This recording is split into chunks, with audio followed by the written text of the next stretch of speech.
Now, 5 years ago, life changed drastically for Felix Orinda, popularly known as DJ Evolve.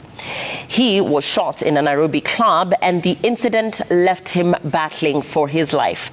5 years later, DJ Evolve has shown great improvement in recovery. Tonight, we catch up with him.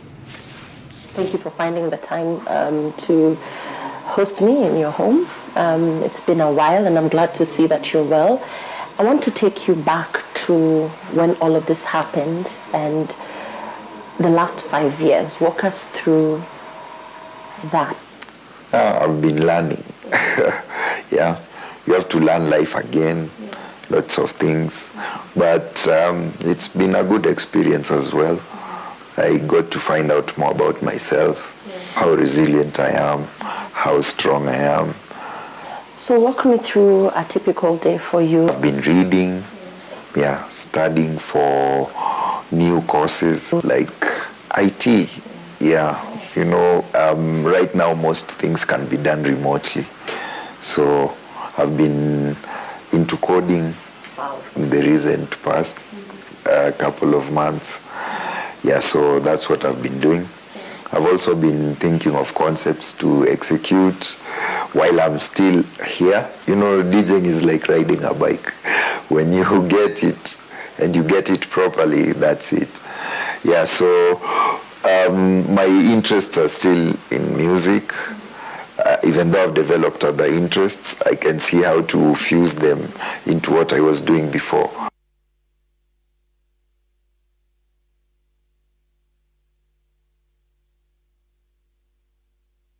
I started feeding again after some time. I got my voice back recently. I stopped speaking while I was in hospital. I just woke up one day and found myself whispering. When you're in a position where you can't do anything, you can't communicate what you want to be done. And it just comes with so many things. So getting my voice back was one of the biggest wins. I got most of my upper limb movements, so we are working on the fine ones.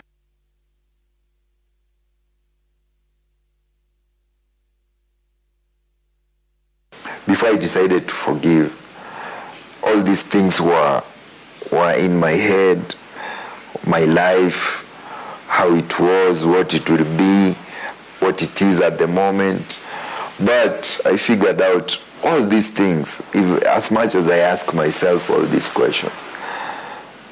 As long as there is no solution at this moment, I will keep bugging myself with those questions, and I will end up depressed. So when I decided to embrace what has happened and figure out solutions from where I'm at, I started feeling alive again.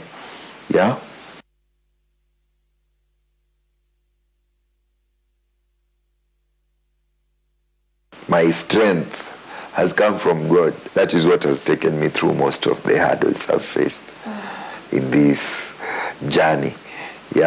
And also forgiveness. When you carry a burden in your heart and you have to deal with all these things at the same time, it's so much weighing on you. And when there's nothing else to do to be strong, you actually get the strength. What do you do in terms of your medical routine? First of all, being home is just therapy on its own. I remember I used to beg my doctor to let me go home. I have my physios who are my family now. We have to do stretches. We have to do some standing aids. We have to do some sitting exercises. I couldn't sit like this before. So they trained me to get back my core strength first, to be able to sit. They also trained me to strengthen my diaphragm so that I can be able to breathe well as well. And then now my hands, we've been working on them. They're slightly regaining some function. And now I'm regaining some sensation on my feet as well. I can recognize pain when I have it, yeah, which is a plus for me. I'm on some pain medications, nerve pains. Sometimes my hands just become inflamed, yeah. So there's some ointments we apply. There's some also that I take orally. Then that takes care of that. With the meds I take, some of the side effects is gaining weight. So I wondered why all of a sudden I just became big, and I was very tiny at the beginning. So finding the seat took quite some time. As you can see, even I'm not fully seated on it because I'm tall, yeah. And the footrest is a bit high compared to where I'm seated. Yeah, from my own experience, you don't have to rush these things because the tiniest win comes after a very long time. I'm just looking forward to when I can be able to do most of the things I used to do. Injury aspect of it just cost us from the wrist basically for now. It's what we're remaining with, going downwards. And that's why we are unable to perform the functions of the finer motor skills. So basically we normally start with the stretches because mostly when he wakes up, he'll find himself maybe feeling some numbness towards the hands, and maybe we'll need some stretches be done before we engage in any activity. So we'll basically do our stretches. Felix by himself has been a very good, I can say he has shown us how to be patient also. In this, because this is not a journey that has been easy for us. For instance, I've been with him for more than 3 years now. So if, in other words, yeye pia angeamua kwa kichwa ngumu kidogo, we wouldn't be having this progress that we are seeing today.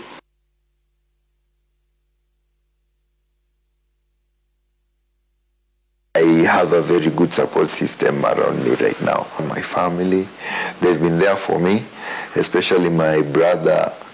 He's called Don. Yeah, he's worked this journey with me from the start, and he's been there for me as well.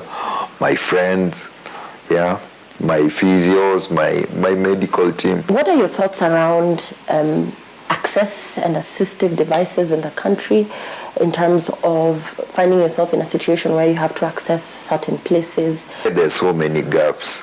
My first encounter actually was a bad one. The first time I stepped out, we decided to go. The first order of business was to get my money in order so I can be able to do one or two things. But getting to my main branch, I wasn't able to access it twice, yeah, because we went for the first time. Where we parked and where the bank was, it was such a long distance, and the accessibility of the ramps on the side was quite hard as well. Then getting to the bank, there were steps at the door. So I pictured if I was to do anything, I must first of all know where all the places I can access should be, which should not be the case. How do you rate the quality of healthcare in this country, and what can be done better? Unfortunately, I'd say the best healthcare in this country is reserved for a certain class of people. Yeah, because if you don't have the finances, you can't access them.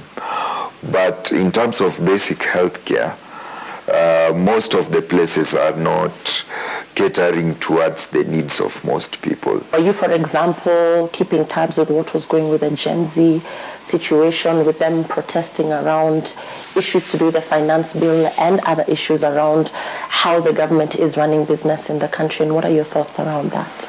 A lot has been going on, especially when the cops started shooting people aimlessly, man.